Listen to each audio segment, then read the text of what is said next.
স্বাগত সংবাদ সন্ধ্যায়, সাথে আছি শাফাদ্দিন ফরিদ এবং আমি তাসনিমা জান্নাত। শুরুতেই জানাচ্ছি সংবাদ শিরোনাম। অনিয়মিত কর্মীর গাফিলতিতে গাজীপুরে 2 ট্রেনের সংঘর্ষ, 2টি তদন্ত কমিটি, স্বাভাবিক হয়নি রেল যোগাযোগ।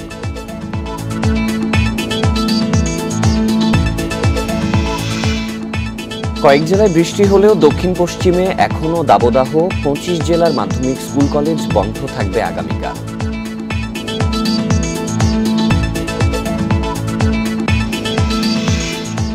আরব বসন্তের ঢেউ যুক্তরাষ্ট্রেও, মন্তব্য কাদেরের। নির্বাচনের আগে যেসব দেশ চাপ দিয়েছিল তারাই এখন চাপে।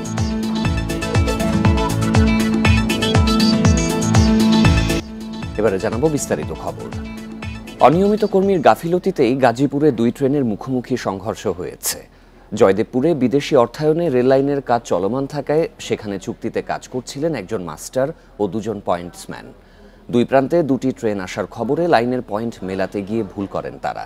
এতে টাঙ্গাইল কমিউটার ঢুকে পড়ে ভিন্ন লাইনে। টাঙ্গাইল কমিউটার ট্রেনটি জয়দেবপুর স্টেশনের আউটার সিগন্যালে পৌঁছায় শুক্রবার সকাল 10টা 50 মিনিটে। প্রায় একই সময়ে ঢাকা থেকে একটি তেলবাহী ট্রেন জয়দেবপুরে ঢোকে। আউটার সিগন্যালে তখন কাজ করছিলেন চুক্তিভিত্তিক নিয়োগ পাওয়া একজন মাস্টার এবং 2 জন পয়েন্টসম্যান। এইখানে যারা বসে সবাই প্রকল্পের, আর আমরা স্টেশনে যারা বসি তারা আমরা সরকারি করবো। রাস্তাটা যে রাস্তা বানানোর কথা অন্য রাস্তা বানাই দিচ্ছে। এই বলতে এই জায়গায় করছে হাশেম সাহেব, সাদ্দাম আর মুস্তাফিজ 3 জন। নির্দেশনা পেয়ে লাইনের পয়েন্ট পরিবর্তন করেন তারা, আর এখানেই ঘটে বিপত্তি। গাফিলতির কারণে টাঙ্গাইল কমিউটার ট্রেন ঢুকে যায় অন্য লাইনে। এতেই ঘটে সংঘর্ষ, আহত হন 2 চালক সহ 4 জন। ঘটনার পরই পালিয়ে যান 2 পয়েন্টসম্যান। এইগুলা তো হচ্ছে মানে মোটর পয়েন্ট, এগুলো হাত দিয়ে ঘুরে আপাতত মানে নেই। এগুলো হচ্ছে ডিজিটাল হলে মানে ইন্টারলক হলে হচ্ছে স্টেশন থেকেই বানায়, আর যেহেতু ইন্টারলক না কাজ চলতেছে এই জন্য মনে করেন হাত দিয়ে বানাইতে হয়। রেল কর্মকর্তারা বলছেন মেকানিক্যাল ও সিগন্যালের ত্রুটি হলেই এমন দুর্ঘটনা ঘটে। গাজীপুরের ঘটনা তদন্ত করে দোষীদের বিরুদ্ধে ব্যবস্থা নেওয়া হবে। এখানে হলো আমাদের রেভিনিউ যারা আছে, রেভিনিউ লোকও আছে এবং প্রজেক্ট থেকেও কাজ করছে। যেহেতু নন ইন্টারলক, সেহেতু প্রত্যেকটা পয়েন্টে পয়েন্টে আমাদের লোক দেওয়া লাগছে। সেই জন্য 2 রেভিনিউ এবং প্রজেক্টে 2 শ্রেণীর লোক আছে। এই 2টা হিউম্যান ফিলুর অথবা টেকনিক্যাল কোনো বিষয়, এবং এটা আসলে তদন্ত কমিটি যারা 5 সদস্য আছে তারাই সঠিকভাবে বলতে পারবে যে অ্যাকচুয়ালি কি করছে। এই ঘটনায় বিভাগীয় সিগন্যাল প্রকৌশলীর নেতৃত্বে তদন্তে নেমেছে একটি কমিটি। 3 কার্যদিবসের মধ্যে তাদের রিপোর্ট দেওয়ার কথা রয়েছে। সুলতানা জাহান মিতু, ইন্ডিপেন্ডেন্ট নিউজ, ঢাকা। গাজীপুরের জয়দেবপুরে কমিউটার ট্রেনের সঙ্গে তেলবাহী ট্রেনের সংঘর্ষের ঘটনা ঘটেছে। এতে 2 ট্রেনের 4 চালক ও সহকারীকে আহত অবস্থায় উদ্ধার করে হাসপাতালে ভর্তি করা হয়েছে। শুক্রবার নির্ধারিত যাত্রা না থাকায় কমিউটার ট্রেনে যাত্রী কম ছিল। সিগন্যাল পয়েন্টে ভুলের কারণে এক লাইনে 2 ট্রেন ঢুকে পড়ায় দুর্ঘটনা ঘটেছে বলে প্রাথমিকভাবে জানিয়েছেন স্টেশন মাস্টার। শুক্রবার সকালে টাঙ্গাইল থেকে ছাড়া কমিউটার ট্রেনটি জয়দেবপুর স্টেশনে যাত্রা বিরতি শেষে ঢাকার উদ্দেশ্যে যাত্রা করে। বেলা 11:15টার দিকে আউটার সিগন্যালে পৌঁছানোর পর লাইন ক্রসিংয়ের সময় একটি তেলবাহী ট্রেনের সঙ্গে মুখোমুখি সংঘর্ষ হয়। লাইনচ্যুত হয় কমিউটার ট্রেনটির 4টি বগি ও তেলবাহী ট্রেনের 5টি ওয়াগন। আমরা হোটেলে কাজ করতেছি, তো হঠাৎ আমরা একটা বিকট শব্দ শুনতে পাই। তখন তাৎক্ষণিক আমরা দৌড়ে আসার পর থেকে আপনার 2টা ট্রেনের মুখোমুখি সংঘর্ষ। জয়দেবপুরের গাড়ি ঢুকে গেছে আপনার যেটা ঢাকা থেকে আসে ওই লাইনে, তাহলে এটা স্টেশনের মাস্টারের গাফিলতির কারণে এই দুর্ঘটনাটা হয়েছে। দুর্ঘটনার পর শুরু হয় উদ্ধার কাজ। 2 ট্রেনের 4 চালক ও সহকারীকে গুরুতর আহত অবস্থায় উদ্ধার করে হাসপাতালে পাঠানো হয়। শুক্রবার টাঙ্গাইল কমিউটার ট্রেনের নির্ধারিত যাত্রা না থাকায় ট্রেনটিতে তেমন যাত্রী ছিল না বলে জানায় ফায়ার সার্ভিস। এই টাঙ্গাইল কমিউটার প্রতি শুক্রবার বন্ধ থাকে বিদায় এই টাঙ্গাইল কমিউটার কোনো যাত্রী ছিল না।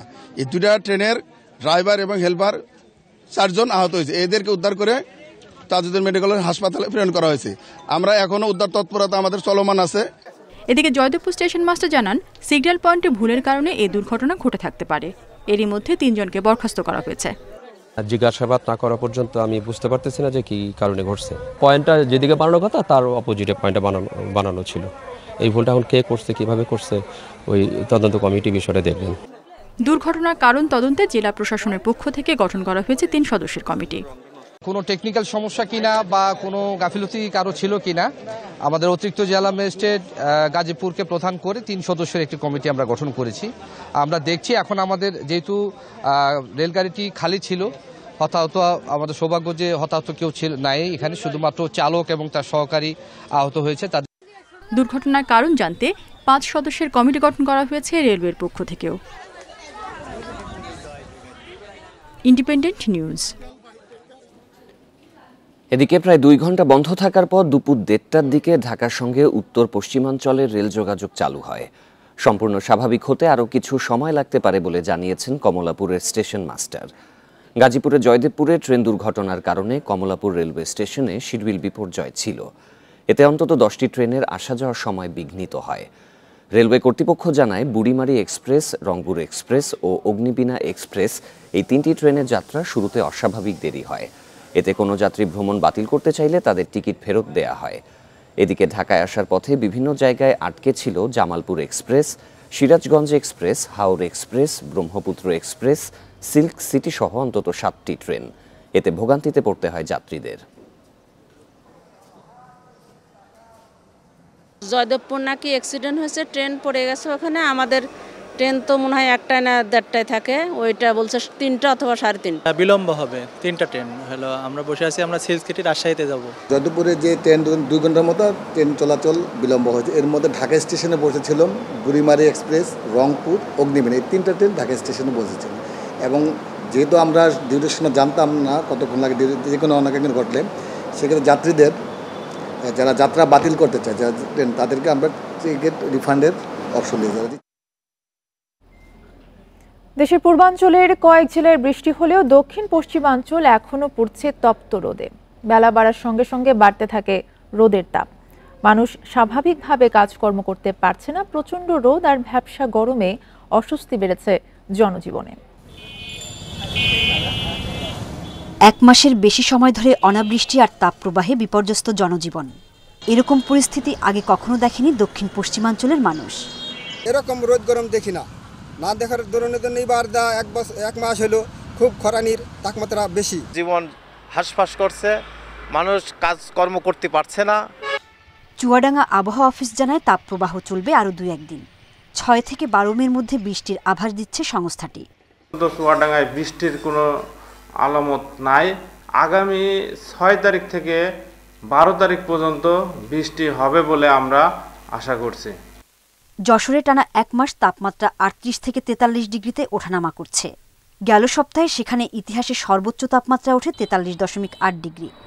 মানুষজন রয়েছে ওই রাতে, দিনের বেলা কোনো মানুষজনই নেই, মনে হচ্ছে মরুভূমি।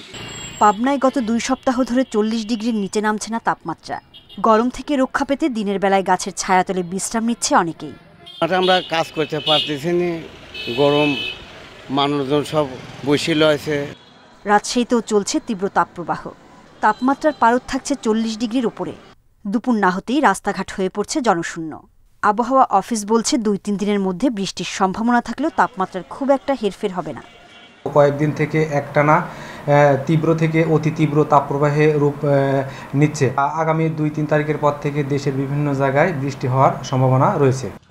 ঝড় বৃষ্টি শুরু হওয়ার আগেই কৃষকদের ধান কেটে নেওয়ার পরামর্শ দিচ্ছেন কৃষি কর্মকর্তারা। সোহেলি জাহান, ইন্ডিপেন্ডেন্ট নিউজ। চলমান তাপপ্রবাহের কারণে 25 জেলার মাধ্যমিক স্কুল, কলেজ ও মাদ্রাসা সহ কারিগরি শিক্ষা প্রতিষ্ঠান আগামীকাল বন্ধ রাখার সিদ্ধান্ত নেওয়া হয়েছে। শিক্ষা মন্ত্রণালয়ের এক সংবাদ বিজ্ঞপ্তিতে জানানো হয়, আবহাওয়া অধিদপ্তরের পূর্বাভাসের ভিত্তিতে এই সিদ্ধান্ত নেওয়া হয়েছে। ফলে খুলনা ও রাজশাহী বিভাগের সকল জেলা এবং ঢাকা, টাঙ্গাইল, চাঁদপুর, রংপুর, কুড়িগ্রাম, নীলফামারী ও দিনাজপুর জেলার সব মাধ্যমিক স্কুল, কলেজ, মাদ্রাসা ও কারিগরি শিক্ষা প্রতিষ্ঠান শনিবার বন্ধ থাকবে। এর আগে ঈদ ও নববর্ষের ছুটির পর গত 21 এপ্রিল শিক্ষা প্রতিষ্ঠান খোলার কথা থাকলেও তাপপ্রবাহের কারণে তা 1 সপ্তাহ পিছিয়ে 28 এপ্রিল খোলা হয়। তবে গরমের তীব্রতার কারণে 29 এপ্রিল থেকে 2রা মে পর্যন্ত বন্ধ থাকে দেশের বিভিন্ন জেলার শিক্ষা প্রতিষ্ঠান। আগামী 12 মে প্রকাশিত হবে এবছরের এসএসসি ও সমমানের পরীক্ষার ফলাফল। সকালে তথ্য জানিয়েছেন শিক্ষা মন্ত্রণালয়ের সচিব। ওই দিন সকাল 10টায় গণভবনে প্রধানমন্ত্রী শেখ হাসিনার হাতে ফলাফলের সারসংক্ষেপ ও পরিসংখ্যান তুলে দেবেন শিক্ষামন্ত্রী মহিবুল হাসান চৌধুরী নওফেল।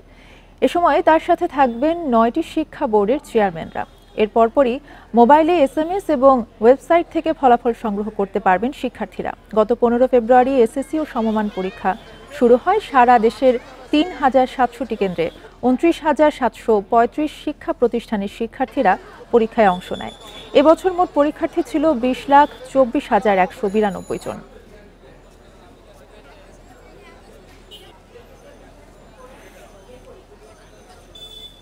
সাধারণ রোগীদের মতোই 10 টাকার টিকিট কেটে রাজধানীর জাতীয় চক্ষু বিজ্ঞান ইনস্টিটিউট ও হাসপাতালে চিকিৎসা নিয়েছেন প্রধানমন্ত্রী শেখ হাসিনা।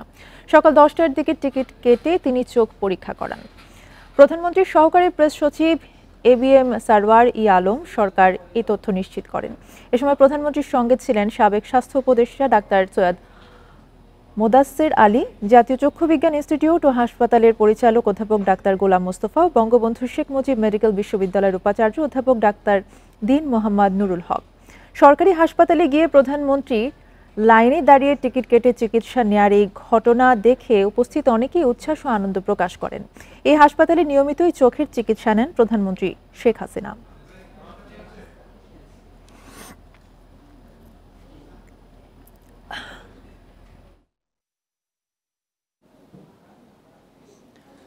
নির্বাচনের আগে যেসব দেশ চাপ দিয়েছিল তারাই এখন চাপে আছে বলে মন্তব্য করেছেন আওয়ামী লীগের সাধারণ সম্পাদক ওবায়দুল কাদের। বলেন, আরব বসন্তের ঢেউ আটলান্টিকের ওপারেও লেগেছে। তিনি জানান, দেশ শাসন করতে গিয়ে বাইরের বিভিন্ন চাপ সইতে হয়েছে। নির্বাচনের আগে নিষেধাজ্ঞা সহ নানামুখী ভয়ভীতিও দেখানো হয়েছিল। সকালে ধানমন্ডিতে আওয়ামী লীগ সভাপতির রাজনৈতিক কার্যালয়ে সংবাদ সম্মেলনে ওবায়দুল কাদের কথা বলেন সমসাময়িক বিষয়ে। যে বেগম জিয়ার সরকারের ওপর এখনো দেশি বিদেশি চাপ রয়েছে ও ষড়যন্ত্র চলছে বলে উল্লেখ করে এসব ষড়যন্ত্র রুখতে দলের সবাইকে আরও সংগঠিত হওয়ার আহ্বান জানান। এ সময় তিনি অভিযোগ করে বলেন, বিএনপি নির্বাচন ঠেকাতে গিয়ে ও আন্দোলনের নামে জ্বালাও পোড়াও করে জনগণ থেকে বিচ্ছিন্ন। মাঠের রাজনীতি নয়, দলটি এখন বিবৃতি সর্বস্ব রাজনীতি করছে বলেও উল্লেখ করেন তিনি। বিএনপি নিজেরাই এখন বিভক্ত, তাদের দলের বহুদিন ধরে কাউন্সিল নেই, তাদের ঘরোয়া রাজনীতি বলতে গেলে ঝিমিয়ে পড়েছে, নেতা নেতা মিল নেই। কর্মীরাও দল আবারও ক্ষমতায় আসবে এ ধরনের আশাবাদ নেতারা ব্যক্ত করলো, কর্মীরাই আশা কারণ দেখছে না এবং কর্মীরাও হতাশ হয়ে পড়েছে। আসন্ন উপজেলা নির্বাচন প্রসঙ্গে দলের সভাপতির বক্তব্যের বিষয়ে ওবায়দুল কাদের বলেন, স্বজন বলতে স্ত্রী সন্তান অংশ নিতে পারবেন না। জানান, দলীয় এমপি মন্ত্রীরা প্রশাসন ও নির্বাচনকে কোনো রকম প্রভাব বিস্তার যেন না করেন সেই বিষয়টি দেখা হবে। স্বজন প্রীতি কোনো অবস্থাতে এটাকে প্রশ্রয় দেব না, এটা আপনারা বাস্তবে দেখবেন।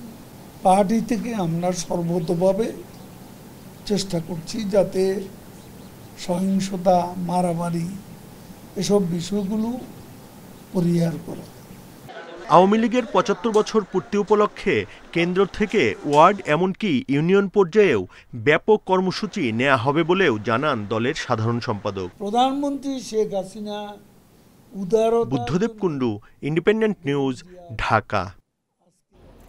টানা তাপপ্রবাহের প্রভাব পড়েছে বাজারে। খামার থেকে সরবরাহ কমায় বেড়েছে মুরগির দাম। সপ্তাহের ব্যবধানে কেজিতে বাড়তি 50 টাকা পর্যন্ত। চড়া আলু পেঁয়াজের দামও তবে স্বাভাবিক আছে সবজির বাজার। গত সপ্তাহে ব্রয়লার মুরগির কেজি বিক্রি হয়েছে 190 টাকায়, এখন কিনতে হচ্ছে 210 টাকা কেজিতে। বেশ বাড়তি সোনালী মুরগির দামও, কেজিতে গুনতে হচ্ছে 380 টাকা। অতিরিক্ত গরমে খামার থেকে সরবরাহ কমায় মুরগির দাম বেড়েছে দাবি বিক্রেতাদের। অনেক গরম তো এই কারণে খামারিরা ছাইরা দিছে, কিন্তু হঠাৎ করে বৃষ্টিটা অনেক কেজিতে 15 টাকা বাইরে গেছে। প্রতিদিনই দাম বাড়ে, 10 টাকা 20 টাকার দাম বাড়ে, কিন্তু মানুষের ইনকামটা বাড়তেছে না, কারো বেতন বাড়তেছে না, কিন্তু জিনিসের দাম প্রতিদিন বাড়তেছে। 780 টাকা কমে গরুর মাংস নেই বাজারে, খাসির মাংসের জন্য গুনতে হচ্ছে 1100 টাকা। ক্রেতার অস্বস্তি আরও বাড়িয়েছে মশলার বাজার। গত সপ্তাহে 60 টাকা কেজিতে পেঁয়াজ বিক্রি হলেও এখন তা 75 টাকা। আলুর কেজি 55 টাকা। চড়া রসুনের দামও কেজি বিক্রি হচ্ছে 180 থেকে 240 টাকায়, আদার কেজি 200 টাকা। ক্রমশই পেঁয়াজ এবং আলুর দামগুলো খুব দিন দিন খুব বাড়ছে, এগুলো নিয়ে আসলে খুব মনক্ষুণ্ণ। এইভাবে আসলে চলা খুব দায় হয়ে যাচ্ছে আর কি, যেহেতু আমরা মেসে থাকি, আমাদের জন্য খুব কষ্ট হয়ে যাচ্ছে। বাজারে অন্যান্য পণ্যের দাম নিয়ে অস্বস্তি থাকলেও সবজির দাম নিয়ে তেমন অভিযোগ নেই ক্রেতার। Shahid Ahmed, independent news, Dhaka. সংবাদে আবারও বিরতি নিচ্ছি, ফিরে এসে আরো যা দেখবেন।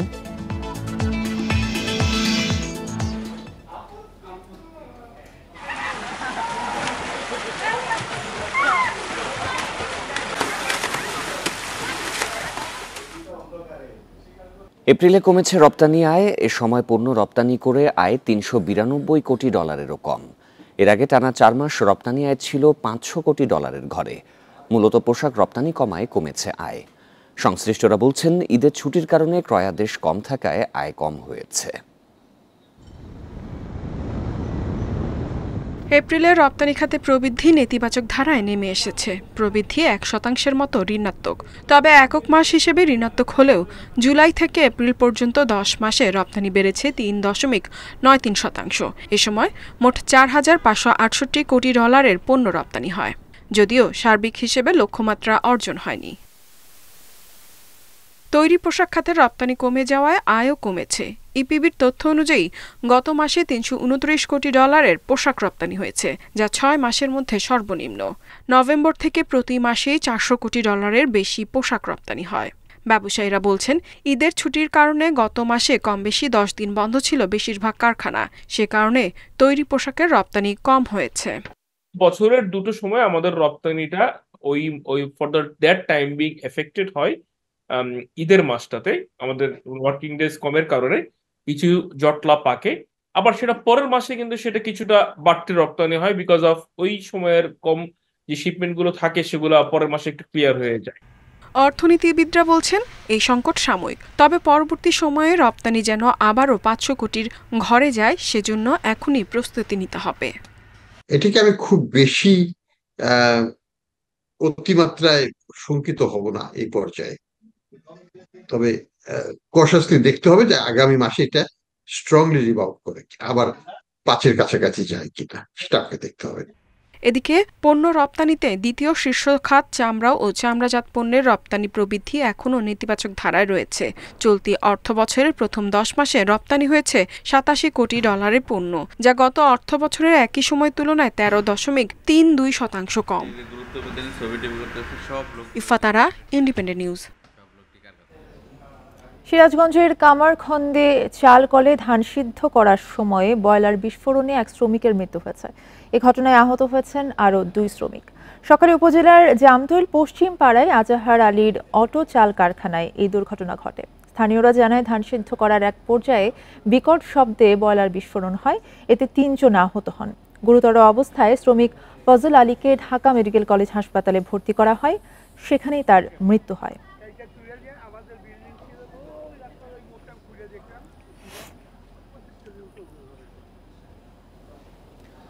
বই নয় জ্ঞানের বিনিময়, এই স্লোগানে চট্টগ্রামে পঞ্চমবারের মতো আয়োজিত হল বই বিনিময় উৎসব।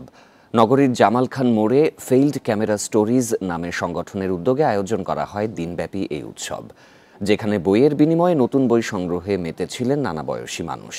এবারের বই উৎসব উৎসর্গ করা হয়েছে ফিলিস্তিনে আহত নিহত শিশুদের উদ্দেশ্যে।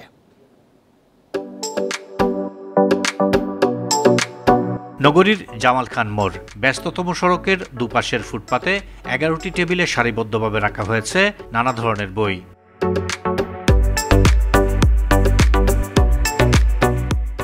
উৎসবে শিশুতোষ বই, কবিতা, ইতিহাস, রাজনীতি, আত্মজীবনী, দর্শন ও ধর্মতত্ত্ব, গণিত ও বিজ্ঞান সহ মিলছে সব ধরনের বই।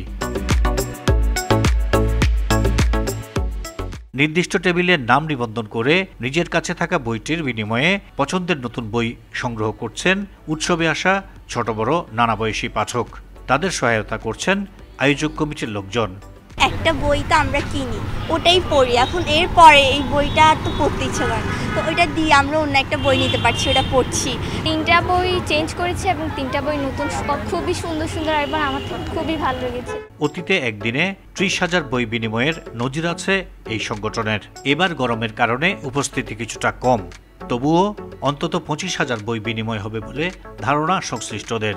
সব ধরনের বই, একদম টেস্ট পেপারস বলেন, কোয়েশ্চেন ব্যাংক, একাডেমিক যে বইগুলো আছে সবগুলোই পাওয়া যাচ্ছে একদম বিনামূল্যে। এবং শিক্ষার্থীরা এখানে আমি দেখতে পাচ্ছি যে বরাবরের মতো ভিড়টা স্টলে খুব বেশি ছিল একদম সকাল থেকেই। এখানে যখন বই বিনিময় উৎসব হচ্ছে তখন ফিলিস্তিনে প্রচুর শিশু আহত নিহত হচ্ছে যুদ্ধক্ষেত্রে, আর তাই এবারের উৎসব নির্যাতিত সেই সব শিশুদের উৎসর্গ করা হয়েছে। এবারের বই বিনিময় উৎসবটা আমরা উৎসর্গ করছি ফিলিস্তিনে নিহত সকল শিশুদের প্রতি। আমরা চেষ্টা করছি আমাদের এই বই বিনিময় উৎসবের মাধ্যমে অন্তত তাদের সব মানুষকে যাতে একটু মনে করিয়ে দিতে পারি যে পৃথিবীর এমন একটা জায়গা আছে যেখানে কিছু মানুষ অকাতরে তাদের প্রাণটা হারাচ্ছেন। বই বিনিময় উৎসবকে ঘিরে বিকেলে আলোচনা সভা হয়। Ahsan Riton, Independent News, Chittagong. প্রায় 5 বছর পর সেঞ্চুরির দেখা পেলেন সাকিব আল হাসান। ডিপিএলে শেখ জামালের হয়ে 107 রানের ইনিংস খেলেন টাইগার অলরাউন্ডার। লিস্টে ক্রিকেটে 10ম হলেও ঘরোয়াতে এটি প্রথম সেঞ্চুরি সাকিবের। এর আগে 9টি সেঞ্চুরি এসেছে আন্তর্জাতিক ক্রিকেটে। অবশেষে দীর্ঘ অপেক্ষার অবসান। 4 বছর 10 মাস 16 দিন পর সেঞ্চুরি সাকিব আল হাসানের। ডিপিএলে শেখ জামালের জার্সিতে ছুঁয়েছেন 3 অঙ্কের ম্যাজিক ফিগার। 58 মাস পর সাকিবের এমন ইনিংস বিশেষ অবশ্যই। বিকেএসপিতে গাজী গ্রুপের বিপক্ষে দেখে শুনে শুরু সাকিবের। 50 তুলেছেন 43 বলে। এর পরেই যেন স্বরূপে ফেরেন নাম্বার 75। টি-20 মেজাজে আগ্রাসী ব্যাটিং, পরের 50 তুলতে খেলেছেন মাত্র 30 বল। 8-4 ও 7 ছক্কায় 73 বলে তুলে নেন সেঞ্চুরি। স্ট্রাইক রেট প্রায় 137। 107 করে আউটের পর সাকিবও হয়তো 2019 সালের কথা মনে করেছেন। ইংল্যান্ডে স্মরণীয় ওয়ানডে বিশ্বকাপে উইন্ডিজের বিপক্ষে 124 রানের অপরাজিত ইনিংসের পর কোনো ফরম্যাটে 100 দেখা পাননি টাইগার পোস্টার বয়। গাজী গ্রুপের বিপক্ষে না খেললে সেঞ্চুরি খরা কাটাতে অপেক্ষা বাড়ত সাকিবের। হোমে আন্তর্জাতিক সিরিজ থাকতেও ডিপিএলকে বেছে নেয়াই ভুল করেননি। সেঞ্চুরি হাঁকিয়ে নিজের লক্ষ্য পূরণে সেরা প্রস্তুতি নিচ্ছেন দেশসেরা অলরাউন্ডার। কপিল পাল, ইন্ডিপেন্ডেন্ট নিউজ। তীব্র গরমে জলাশয়ে ঝাপাঝাপি করার আনন্দই আলাদা, কিন্তু কংক্রিটের শহর ঢাকায় সেই সুযোগ নেই বললেই চলে। তবে মাত্র 5 টাকায় পুকুরের স্বচ্ছ পানিতে সাঁতার কাটার সুযোগ মিলছে পুরান ঢাকায়। ইসলামপুরের নবাব বাড়ির পুকুরের নামমাত্র খরচে দিনভর দাপাদাপির সুযোগ পাচ্ছেন নারী পুরুষ সবাই। বৈশাখের খরতাপে শান্ত জলে ঝাঁপ দেওয়ার এ দৃশ্য গ্রামাঞ্চলে অনেকটাই স্বাভাবিক। তবে নগরায়নের প্রভাবে শহরাঞ্চলে জলাশয় কমে যাওয়ায় সে সুযোগ নেই বললেই চলে। পুরান ঢাকায় সেই বিরল সুযোগ পেয়ে দুরন্তপনায় মেতেছে শিশু কিশোররা। গ্রীষ্মের প্রচণ্ড গরম থেকে কিছুটা স্বস্তির খোঁজে ডুব সাঁতারে ব্যস্ত সবাই। অনেক দূর থেকে আসছে, আমরা কামরাঙ্গীরচর থেকে আসছি এখানে গোসল করতে। গরমের জন্য এখানে আসি, 4 টাকা দিয়ে আমরা এখানে গোসল করি। রাজধানীর ইসলামপুরের নবাববাড়ির পুকুর গোল তালাবের স্বচ্ছ জলে দাপাদাপি করতে আশেপাশের এলাকা ছাড়া অনেক দূর থেকেও এসেছেন অনেকে। ছোট শিশুদের সাঁতার শেখাচ্ছেন অভিভাবকরা। পুরান ঢাকার এই পুকুরটাই হলো বাচ্চাদের সাঁতার শেখানোর একটা অন্যতম একটা জায়গা। আমার নাম ঈশা, আমি এখানে সাঁতার শিখতে আসছি। প্রায় 200 বছর পুরনো পুকুরে সাবান কিংবা শ্যাম্পু নিয়ে নামা নিষেধ। সাঁতার না জানলে নামা যাবে না পুকুরে। সেই পরিমাণে গরমের স্বস্তিটা কাটানোর জন্য হচ্ছে এখানে আসলাম, তো ভালো লাগতেছে। আমরা যতক্ষণ আমরা গোসল করতে পারেন, কোনো সীমাবদ্ধ কোনো সময় নাই। 1830 সালে নবাব স্যার সলিমুল্লাহর পরিবারের সদস্যরা খনন করেন এই পুকুর। তবে ভূমিদস্যুরা পুকুর দখলের পায়তারা করছে বলে অভিযোগ নবাবের বংশধরদের। এটা নেওয়ার জন্য অনেকজন অনেক ষড়যন্ত্র করতেছে, জাল দলিল করে এটা নেওয়ার চেষ্টা করছে। আমরা ইনশাল্লাহ এটা দেব না। আর এটা মহল্লার লোক, এটা মালিকানা আছে, সবাই মিলে এটার প্রতিরোধ করব। 4 দশক আগেও পুরান ঢাকায় পুকুর ছিল 120টি, তবে এখন টিকে আছে মাত্র 24টি। Jahanara Parvin, independent news, Dhaka. এই ছিল সংবাদ সন্ধ্যায়। সব খবরের বিস্তারিত জানতে চোখ রাখুন ফেসবুক, ইউটিউব এবং এক্সে। ধন্যবাদ সবাইকে।